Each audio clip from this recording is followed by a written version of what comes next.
I'm Amber Davis and welcome to Call to Stage. This is the space where musical theatre takes centre stage. From unforgettable backstage stories with incredible special guests to insights from my life and my theatre journey. We're leaving it all on the mic every single week, so let's jump in. Hi guys, welcome back to Call to Stage with me, Amber Davis. I have the most stunning woman sitting next to me. Honestly, when you walked in, I was like, it's Silly. the Look at you. wonderful Claire Foster. Hi, thanks for having me. Oh.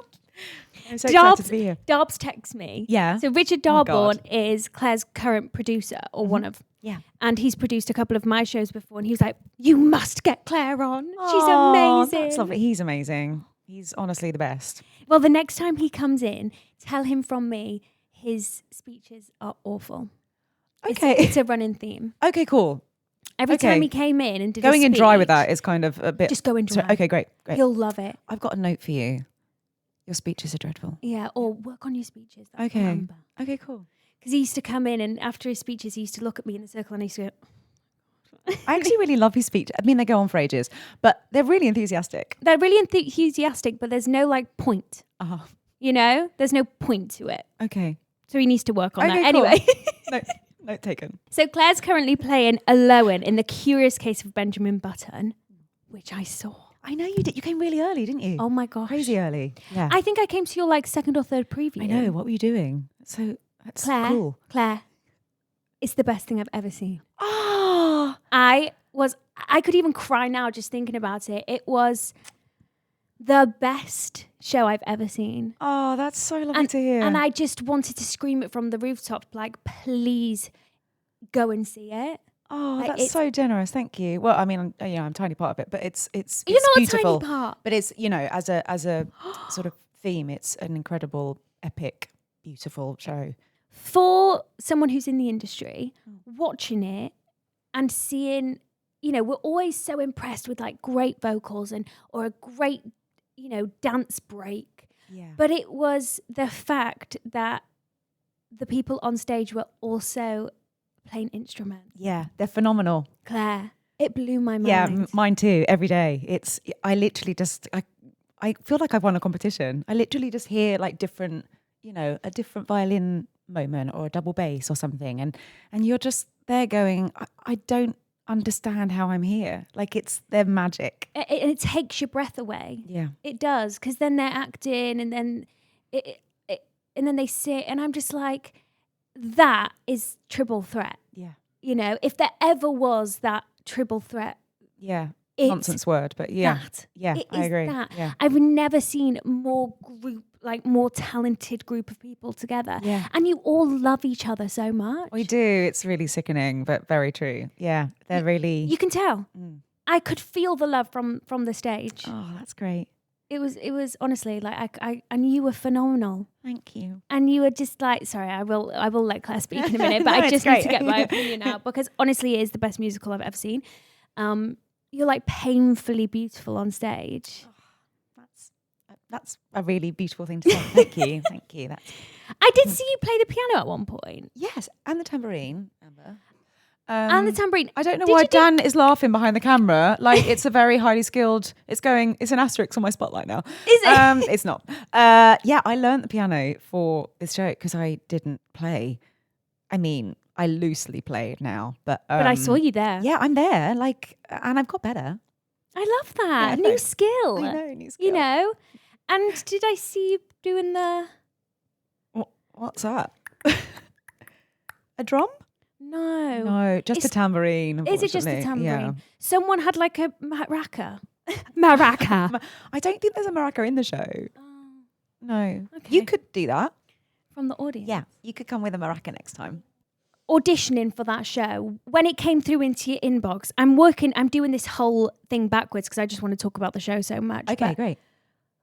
when your agent called, thought process. Okay, so talking to Darbs, that was the first port of call actually. So I worked with Darbs. My last musical was 10 years ago, Guys and Dolls at Chichester, and he was one of our producers on that. Okay.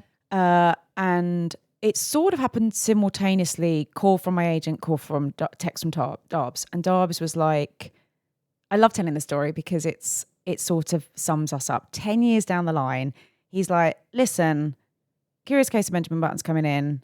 I want you to come in for it. I think his words were, it's big heart, high stakes. You eat that shit for breakfast. Oh. And I was like, cool. I don't really know anything about it. I hear it's great. Had you seen the film? No, still haven't seen the film. Claire, I know. it's an iconic one. Well, I hear it's really different. So It is different. And also, you know what it's like. You don't really want to have someone else's interpretation sort of going in, really. And I didn't know how different it was. The only thing that is the same is the kernel of the premise of him aging backwards. Yeah, that's it. That's literally it. Yeah, it's set in Cornwall. It's an actor-musician show. It's completely different story and love story, certainly from the short story, which I've read. In the short story, she gets to 40 and he leaves her because she's too old. I mean, it like couldn't be more unromantic and horrid. Hell. I know, it's grim. Hi, John. It's not John's fault. Yeah, so after I got the message from Darbs, my agent called and was like, this has come in. Mm-hmm. I think it would be good. Ginny Schiller, who cast me in my first ever Juve lead at Chichester, full circle, was casting. Wow. Incredible woman. Have you ever auditioned for her? No. Gosh, she's amazing. She just puts everyone at ease. She comes out and talks to, it's all the way that it should be done. Yeah. She comes out and talks to you first. She sees like what kind of mood they're in, where you're at, puts you at ease, Treats you like a walks you human in. being. Yeah, she's magic. So yeah, came in. Jethro had no shoes on, which was like my first impression, which when you know Jethro, he's always in shorts and flip-flops. That's like his uniform of life. And I remember sort of being sidetracked by that slightly. There was no talk about playing an instrument at all. So that was a shock after I got the job. John had been announced the day before, so he was in my casting. Oh. So that's the first time I met him. Who was, as he is, a delight and supportive and giving and Also like mesmerizing when he speaks. Like as in is he? Yeah. I mean, I he's was great, like a but- puppy around him. Aww. I was like, tell me everything you know about this industry. Oh, and that's he was like gorgeous. doing things, what he did on camera. And I was just like, For what? for like a film that he's Oh, done. He was okay. like, well, this is what I'd do differently. And I was like, I'm obsessed with you. Yeah, he's pretty special. So when you walked into the audition room, was it like, I got a good feeling? You know what? It sort of was, but you can never tell, can you? I think the only thing that I can ever feel confident about is like when I read something, I go, I know how to do this. Like they're the jobs that resonate with me the most are the ones that seem to sort of come to me. And sometimes you read a script and you're like, there are people that are going to do this better, and they should go do it. You know, it should go to the people that it sort of is most in tune with. I think so. I had that. That is so self-aware. Well, I think that's it. I think, you know, I guess when you've been doing it a long time, you sort of just, you feel that, you know, and you kind of go, this is in my ballpark and that's in Lucy Jones's ballpark, or, you know, whatever it might be. I feel you, girl. Yeah. I feel you. And that's how there's space for everyone, you know, because you just go like, that's how it should work. And you mentioned earlier it'd been a decade since your last job. Yeah. Was that break intentional? Yeah, it was. I've had 2 like breaks from musicals, really. So the last one, I think, was after Merrily. Mm-hmm. No, sorry, before Merrily. So after Avenue Q, which was 18 years ago. Terrifying. Iconic though. Iconic. After that, I was a bit like, someone actually around that time was like, you should go and do some telly. And I was like, well, we all want to do telly, but how do we sort of do that? And then I went into the Bill for a year and a half. That was my sort of first baptism of fire, really, into telework, which is great. Another iconic moment for Claire. Thanks. Yeah, playing PC Millie Brown. So did that and sort of learnt the ropes of telly stuff, and then did some other like straight stuff, which was like a game changer. And then, yeah, came back to Crazy for You at Regent's Park. That was like my tiptoeing back into musicals. And then did like Finding Neverland, Merrily. Then Guys and Dolls actually, and then decided to sort of go back into the play world a little bit. But I love that you can just like tap in and out of it. Well, it's all luck, it's And talent. lots of people, but loads of people have talent. Everyone has talent, really. It's honestly about people that take chances on you and see something in you that, or landing the right thing. What I just said about landing the right thing at the right time, that you fit with that role in that specific moment. Yeah. So much of it is just chance, and there's loads of really fucking great people. I know. It's just whether you fit the bill. The bill. Hey! Dun dun dun dun.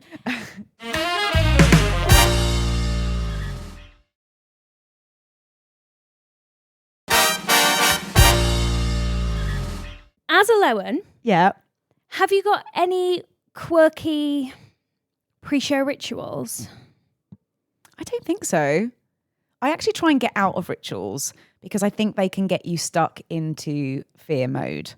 Yeah. So that thing of going like, there was a time when I can't believe I'm going to say this. Say it. But I was a bit like, I sort of felt like my superpower was in curling my hair. If I didn't curl my hair, that I was like not going to have a good show. Okay. And then I was a bit like, get the fuck out of that now. And then I'd be Yeah. like, if my plait is on the wrong side. And then I was a bit like, so every show I actually try and actively do something different Okay. so that I'm not into those things. Yeah. That's good because you can become obsessed. I think so, yeah. And It's I like think I always have to have a certain sweet in my mouth. Otherwise, I'm never going to sing that high note. Yeah. Ridiculous. It's not ridiculous because particularly for something vocally, like that is also having an effect on like your saliva, on your, so Yeah. I think there's logic to that. But it's about breaking out the habit. I think so, yeah. Or just going, I'm going to just try this without the sweet. And well, what do you know? It worked fine. Yeah. No one died. No one died. And also that's like an ongoing thing for me to just be like, what's the worst that could happen? Yeah. So basically, your pre-show ritual is to not have a pre-show ritual. Kinda. I actually think that's the first we've had of that. Out Really? of 60 eps, everyone's had something that they do. And you're the first. I mean, you have like the routine of like, I've got to put dirt on my face. I'm going to brush my teeth. Like, so I guess there are Yeah. things that you sort of do for the show, for hygiene, for the look of the show. But I try not to be like, this is the thing I need to. Or like a certain route down to stage. I'm on stage level, so it's quite easy for me. Though I'm always normally her agent last. did a good job.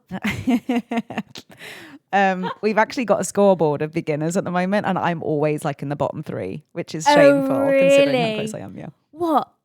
A scoreboard for who gets to stage? Yeah, basically we were quite late to beginners. So they gamified it, which for this company is like a red flag to a bull.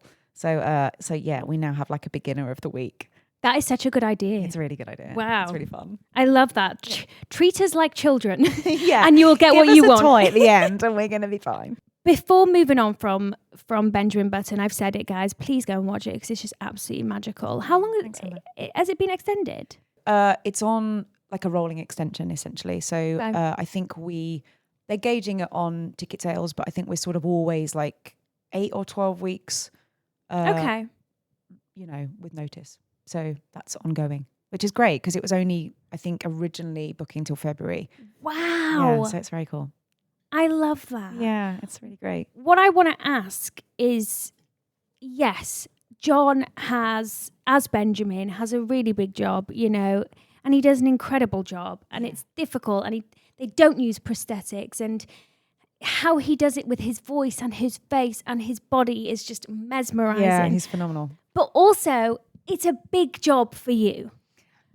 I personally think, because I put myself in, okay, how would I attack that or how do you approach that it?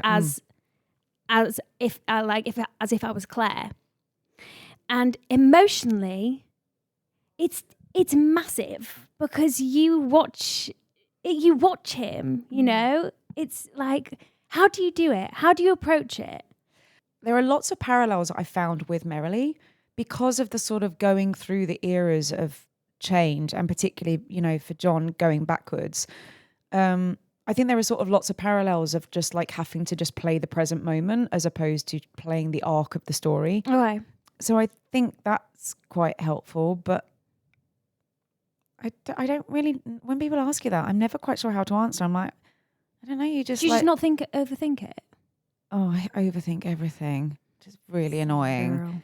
Also quite problematic with the show, because if you get into overthinking the logic of stuff, it can get in the way of the show. Like actually we've been doing the show sort of 5 months now, and I'm actually finding that at the moment is like I've overthought like, but she knows that he's aging backwards. So then you sort of start to kind of play the undercurrent of stuff, which isn't very helpful to the narrative, because you're like, you things like that, you have to sort of kind of guard, I guess. I think you just, you rehearse stuff and you find connections and you lock into each other and just try and play the truth. Spoiler. Yeah, spoiler. Is it just so there heavy? isn't. I mean, you do die every night. It's sort of not, because there's something about, Jethro Compton, our brilliant writer and director, he talks about like her leaving her legacy of Made me cry. of living in the moment, and that that life is to be lived, and that in a strange way sort of takes the burden off the self-pity or the I don't have much longer left. It becomes about, not only for him but for the audiences, of just going, like we're here for such little time. Her whole song is I can't talk about stuff like this because it's so emotional. yeah, it is heavy, but it's also the lightest, it's happy sad. It's happy sad. Yeah. And I think my job is to be the happy and not the sad. And I think sometimes, it's easy to tiptoe into the sad and to tiptoe into the sad even. But I think it's important, to be in that place of hope and try and leave the message of this is sad and people do die, but like, look what it leaves you with. Yeah. Look at the memories you have and look at the journeys and lessons you've learned from them. Well, whatever you did that night and however you approach it, it's perfect. Thank you, Literally darling. perfect. Thanks, Sam. That's so generous. Now let's go all the way back. Oh God. Okay. Where did you train? So Masters. Yeah. I trained. So there were 7 of us in my year. I'm sorry, what? So it was in the second year of Masters being set up. It was set up by 2 women, Angela Orport and the most astonishing human called Wendy Hedford, who I still call Miss Wendy. She was like my second mum. I had a little bit of a tricky childhood. At one point, I went and lived with her for a little bit. Oh, wow. But she basically gave me free lessons, which was sort of a saviour for me, to be honest. But they both had sort of rival dance schools, and they set up this college together, originally way back when.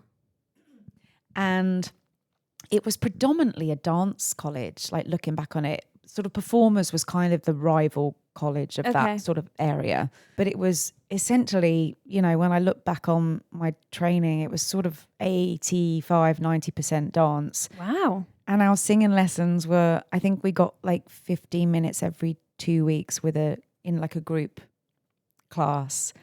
And our drama classes were like, it was very early days of Masters. And I don't think that's what they do now. And actually neither of those women are part of it anymore. And it's moved on to different hands and become, something else. But back in the day, it was small. It was essentially like a grown up sort of dance school. So I didn't really train as a singer. I don't ever sort of class myself as having trained, but I did, I learned so much about humaning and about performing as a sort of a general rule, old school, and I think that sort of has carried me through. And you learn on the job, don't you? You do. You learn the most on the job. Yeah. And then your first job, I feel like you couldn't have been in a harder situation because you were in Saturday Night Fever in Germany. Yeah. In German. Yeah. I bow down to people who have done shows in Germany because that is hard, Claire. Well, the songs were in English. Oh. The dialogue was German, so I did have to learn German for that. But the songs were Saturday Night Fever, you know. So Okay. obviously they already knew them all. But like difficult. You're learning on the job. It's your first professional job. You have to do it in another language. Yeah. Did you think, what have I signed up for? It's so lovely going down memory lane because you don't really sort of look back. You always look forward, don't you? Yeah. And it's really nice to kind of just reflect. So I left, I was 18. It's my first job at 18. Well, sort of first job. I did a couple of jobs when I was still training at Westcliff-on-Sea, where, I did 2 jobs there. So my first job was Carousel at the Palace Theatre on Westcliff-on-Sea. And I worked with Sophie Louise Dan Oh my gosh. and Annette Yeoh and Rosie Ash. Like, I had no idea who these people were at that age. I was like 17, you know. Anyway, How did you get that opportunity? I don't really remember. It was just, I think they were just like looking for local Like ensemble ensemble, girls? yeah. Oh my gosh. So anyway, went to Germany at 18, and it was incredible. Like, I remember, she's still like one of my best mates. Sarah O'Gleeby was who's now like a big hotshot Broadway choreographer. Love that. Yeah, she's incredible. But she, like, I lived with her when I went over there, but I remember her like teaching me how to do eye makeup because I'd like never learn. You know, she was like literally teaching me how to do stuff. Like, it was such a, it was really Most wholesome cute. thing. I know, it was really cute. She also took me to an Origins because I like had orange makeup at the time, and she was like, "We need to sort this out because this is not working. We need to colour match. We need to do something with your face." Yeah, so she was a big influence on me. But I'd never done like partner work. And Saturday Night Fever, if you know that show, like, yeah, it's massive. it's huge, yeah. And doing all those lifts and stuff was utterly terrifying, but really great. Like, and just thrown in at the deep end. yeah, quite literally. Yeah. There's so many throwing. And then West End debut was the Far Pavilions. Incorrect, Amber. We Will Rock You. I have got that down. There you go. Yeah. We Will We Rock You. Will Rock You? Yeah. In what theatre? Dominion, second year. Your West End debut was at the Dominion? Yeah. Casual. But isn't that always the case? Because they're always quite big theatres, aren't they? No, my debut was in the Savoy. That's pretty fancy, though. But it's not the Dominion, darling. Yeah, that's true. But it's fancier. So it was We Will Rock You. Yeah. Yeah. And did you love it? I loved it. It was, I covered Meat. And like, you've heard me sing now. Like, a rock voice I do not have. And I was on all the time because a brilliant Jenna Lee James was covering both parts. So Hannah was actually off quite a lot. She had some vocal stuff going on. And Kerry Ellis, when Kerry was on holiday and stuff like that, Jenna would often be on for Hannah. So I would often be on for Meat, like quite a lot more than a sort of second cover should be, really. Okay. And it sort of got to the end of that job, and Tony, the resident, he was just such a lovely man, but he sort of called me in and he was like, "Claire, we really want you to stay on, but we're going to take your cover away." And I was a bit like, I understand, but also like completely broke my confidence vocally because I was a bit like, and then I still had like 2 months left of the job and I was still going on, and I was like, "You think I'm shit? Like, why am I doing this?" It was really awful. So that was like, I mean, it honestly still haunts me. Like, Does it's it? still, yeah, it like, when you say like, you know, did you consciously leave musicals? A lot of it was to do with that I was a bit like, God, there are people that do this better, and I can't compete. But that is one tiny role in do you know what I mean? Yeah. In a world of so many other roles. Yeah, You know, and so many different genres. Exactly. Yeah. I literally have down here, when I looked at your CV and I was doing research on you last night, the array of genres, like you've covered everything in your career. You know, I was like, what can't she do? Oh, well, I don't think I'm special. I just, like, as I said earlier, I think I've just had opportunities. You know, I think it often takes people to be sort of quite brave and get you in getting in the door is, you know, so hard for so many people. I just think there is a lesson from everything in life. Yeah. Do you know what I mean? Yeah, so I feel like that situation that happened to you is awful and terrible, and like, I'm so sorry that happened to you, but there is a greater purpose to it. Yeah, totally. You know what I And mean? also, like, it isn't like, it's not like a terrible thing. Like, the terrible thing actually was how much I let it dominate me, you know, and how much I allowed it to knock my self-confidence. But Which actually, is human, Claire. yeah, It totally. would do it to yeah. everyone. Yeah. But I think we also, you know, we focus so much on success and like, if I, you know, I didn't get that part and therefore it means I'm a failure. And, you know, as you get older, you just learn like that's the lesson. Like the success is failing and learning from it and coming back. And actually, Guys, that was a really good tip.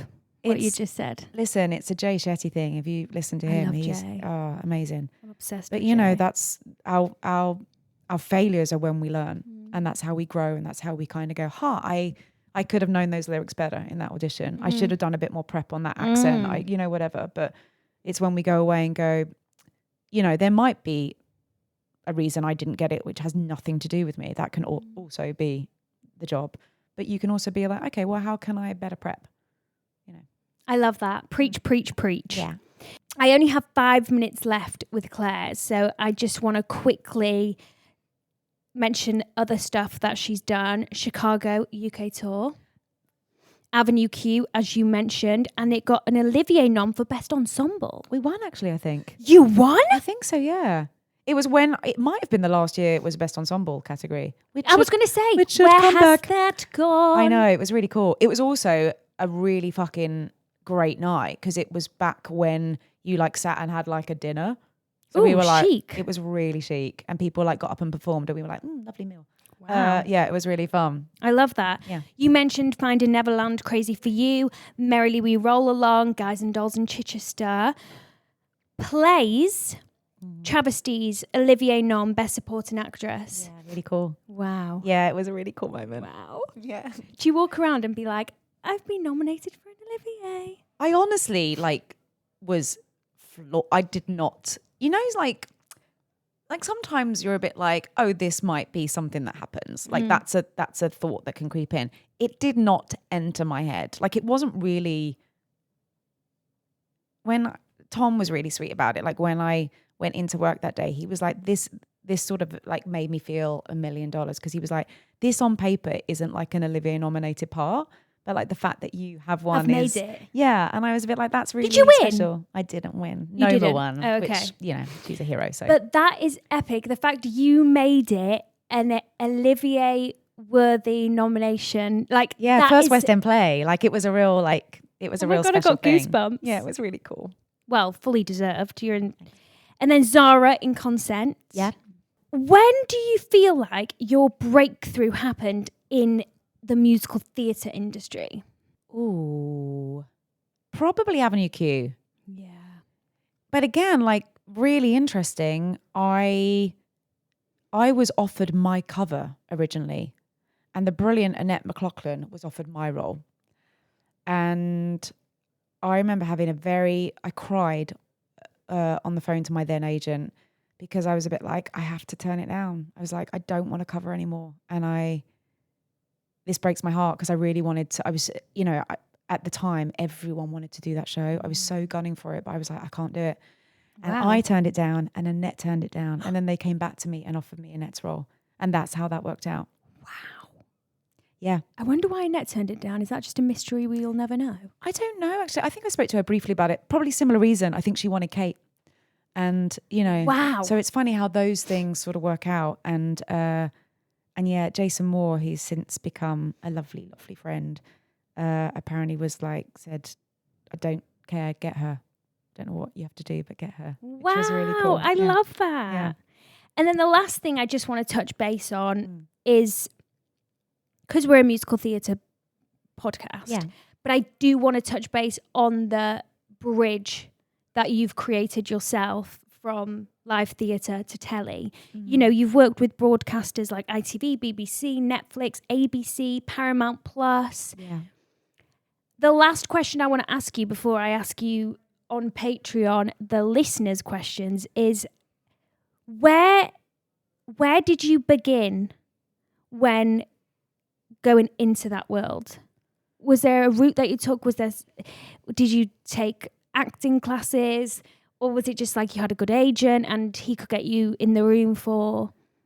Because I feel like musical theatre performers think it's not possible. There's Yeah. a massive gap between musical theatre and There is. television. You're actually, Claire, one of the only few that started in musical theatre, and it's very like an equal balanced playing field for you. We see a lot of people going to telly and then coming to us. Do you know what I mean? Yeah.